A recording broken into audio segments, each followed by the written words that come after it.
ফুলপুরে মিথ্যা মামলার প্রতিবাদে মানববন্ধন। ইব্রাহিম হোসেন, ফুলপুর, ময়মনসিংহ প্রতিনিধির ভিডিওচিত্রে বিস্তারিত। ময়মনসিংহের ফুলপুর উপজেলার ভাইটকান্দি ইউনিয়নের দারাকপুর গ্রামে নিরীহ দারোয়ান দেলোয়ার হোসেনের বিরুদ্ধে ষড়যন্ত্রমূলক মিথ্যা মামলা দায়েরের প্রতিবাদে মানববন্ধন অনুষ্ঠিত হয়েছে। বুধবার 10 সেপ্টেম্বর দুপুর 2টায় দেলোয়ার হোসেনের নিজ গ্রামে এলাকাবাসী ও স্বজনদের আয়োজনে এই মানববন্ধন অনুষ্ঠিত হয়। মানববন্ধনে গ্রামের সর্বস্তরের মানুষ অংশগ্রহণ করেন এবং মামলাটি প্রত্যাহারের দাবি জানান। উল্লেখ্য, দেলোয়ার হোসেন ঢাকার বসুন্ধরা আবাসিক এলাকার ব্লক এ, রোড 14, বাড়ি নম্বর 387 দারোয়ান হিসেবে কর্মরত ছিলেন। একই বাসায় গৃহকর্মীর দায়িত্বে ছিলেন অপর অভিযুক্ত হালিমা খাতুন। মামলার বাদী বাসার মালিক সাদিয়া আক্তার সাথী তাদের বিরুদ্ধে একটি চুরির অভিযোগে মামলা দায়ের করেন, যা স্থানীয়দের মতে সম্পূর্ণ মিথ্যা ও ভিত্তিহীন। মানববন্ধনে বক্তারা বলেন, এটি একটি সুপরিকল্পিত ষড়যন্ত্র যেখানে নিরীহ দারোয়ান ও গৃহকর্মীকে ফাঁসানোর অপচেষ্টা করা হয়েছে। বক্তারা প্রশ্ন তোলেন, একজন দারোয়ান যিনি নিচতলার গেটে দায়িত্ব পালন করেন, তিনি কিভাবে 6ষ্ঠ তলায় গিয়ে চুরি করতে পারেন? থেকে 55 লাখ টাকা এনে তার 6ষ্ঠ তলার বেডরুমে বস খাটের নিচে লাকেজের ভিতর রাখে।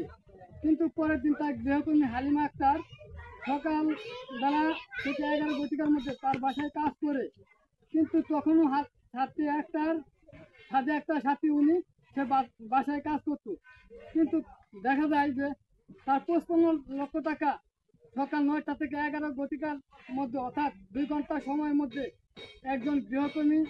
বক্তারা আরও জানান, গত 29 মে 2025 তারিখ রাত 11টার দিকে সাদিয়া আক্তার সাথী একটি ব্যাংক থেকে 55 লক্ষ টাকা তুলে এনে তার নিজ বাসার 6ষ্ঠ তলার বেডরুমে খাটের নিচে একটি লাগেজে রাখেন। পরের দিন সকালে প্রতিদিনের মতো গৃহকর্মী হালিমা খাতুন সকাল 9টা থেকে 11টা পর্যন্ত কাজ করেন এবং সেই সময়ের মধ্যেই চুরির অভিযোগ তোলা হয়, যা বক্তাদের মতে বাস্তবসম্মত নয়। মানববন্ধনে অংশগ্রহণকারীরা অভিযোগ করেন যে চুরির ঘটনা ঘটার পর সেখানকার স্থানীয় থানা ভাটারা থানায় মামলা এজাহারভুক্ত করা হয়নি। দীর্ঘ 1 মাস 14 দিন পর ডিবি পুলিশের কাছে মামলা দায়ের করা হয়, যা সন্দেহজনক।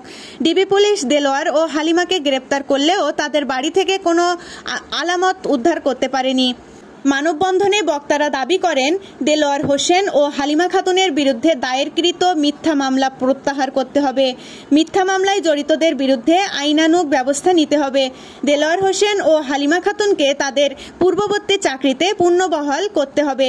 প্রশাসনের পক্ষ থেকে বিষয়টির নিরপেক্ষ তদন্ত নিশ্চিত করতে হবে। বক্তারা প্রশাসনের হস্তক্ষেপ কামনা করে বলেন, একটি ভিত্তিহীন অভিযোগে 2 জন দরিদ্র কর্মজীবী মানুষকে হয়রানি করা হচ্ছে, যা ন্যায় বিচারের পরিপন্থী। AB news desk report.